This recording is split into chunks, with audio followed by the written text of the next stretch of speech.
it was coming into this year. What would we say about Jalen Hurts? Hey, he's got a lot of. We find out about Jalen Hurts this year. Oh, yeah, he was a question mark. Yeah. We find out about him. He was a big question mark around this team. Yeah. Yeah.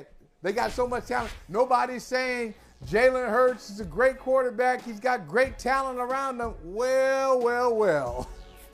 Yeah. Jalen Hurts is getting it done. And it's not just Philadelphia being undefeated. Great story. Crushed Pittsburgh yesterday. Won a little money for your boy in the process. Thank you, Philly. Well, I was going to ask you real quick. Don't lose your thought, betting man. Is he the front runner for MVP at this point? Given that Allen was kind of average last night, he's the odd. He got the high time. Plus, best time. He's got the individual stuff plus the team's undefeated. Yep. But it's not just Philly and the undefeated. It's that position. Like they got a riser at quarterback. Like everybody else, if you look at Josh Allen, we came in saying great things and throwing rose petals at Josh Allen's feet before the season even started. You mean this year? Yeah. This year. Same with Mahomes. So there's no question. Right. There's no question about Josh Allen. There's no question about Patrick Mahomes, Rodgers, Brady, all that stuff. Jalen Hurts not only is a quarterback of an undefeated team, Jalen Hurts himself, individually, is a riser.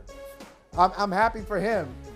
Philadelphia is not going to fall anytime soon because their quarterback is still figuring out he's got gears that nobody else thought he had. And hell, I don't know, Mike. Maybe he didn't even know how far he could go. But you bring a lot of talent around him, and it's bringing out the best in him. They got so many resources and don't need a quarterback. What a position Howie Roseman has put this team in to have all these picks at their disposal. And it's like, no, but we're good at quarterback. We're straight. You know what I mean? Because they put themselves in a position as such where if for some reason Jalen Hurts faltered, they could have gone and been aggressive as they always are and gotten a quarterback. I mean, and this dude is not just. That's what I'm saying. He's not just a runner anymore. Last year you could say, oh man, he just runs a lot. He ain't gonna beat you from the pocket. This dude's beating people from the pocket and beating them deep.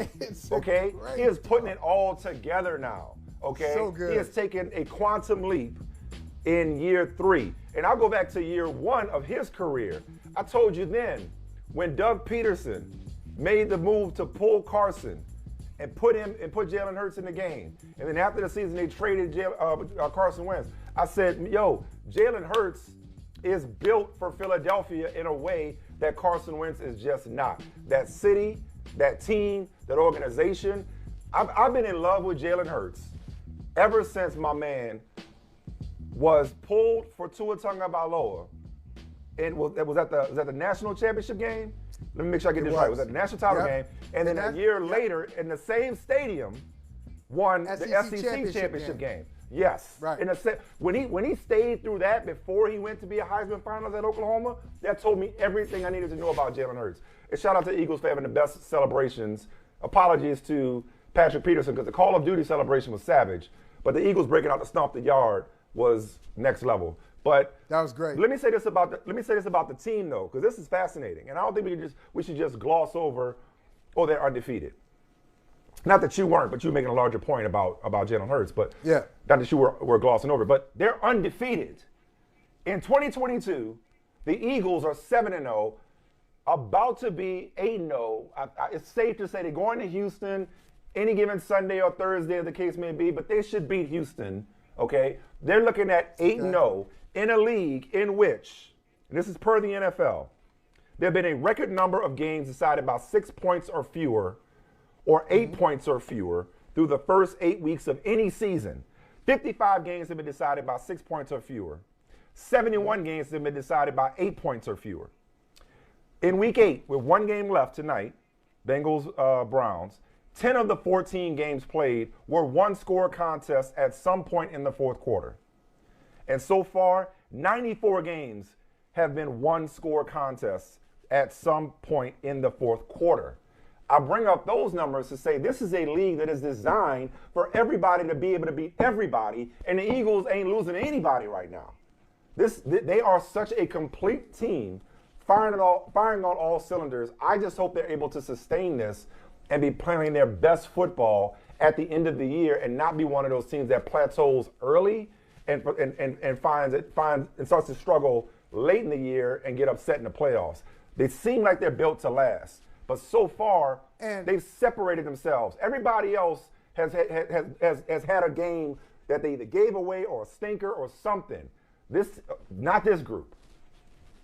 And they're tested, and they're well tested. You look at the division that they play in now.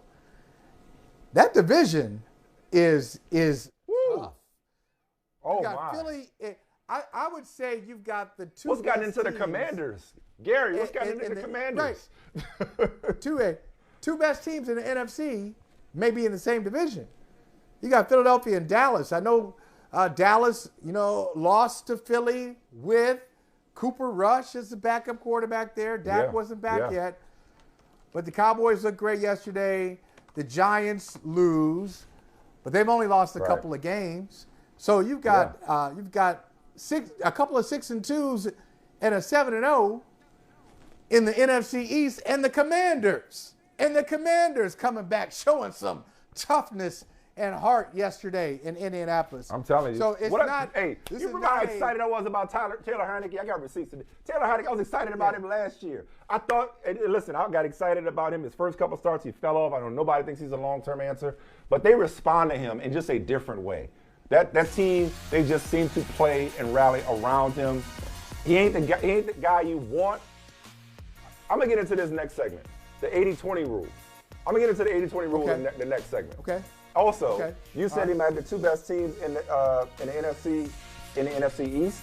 You did the same thing I did, and you failed to mention somebody. We'll get into that team. I know. I did it last week though. So it ain't just you. It might be a lot of people. I keep doing it. I keep doing it. We gotta talk about it. But I had them in the playoffs in the preseason for our picks. I don't remember if I had them winning division. I think I still had sorry-ass Green Bay winning the division.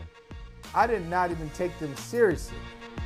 Hey, thanks for watching Brother from Another on YouTube. Make sure you hit subscribe before you leave, and be sure to watch us 3 to 5 p.m. Eastern Time on Peacock. Appreciate you.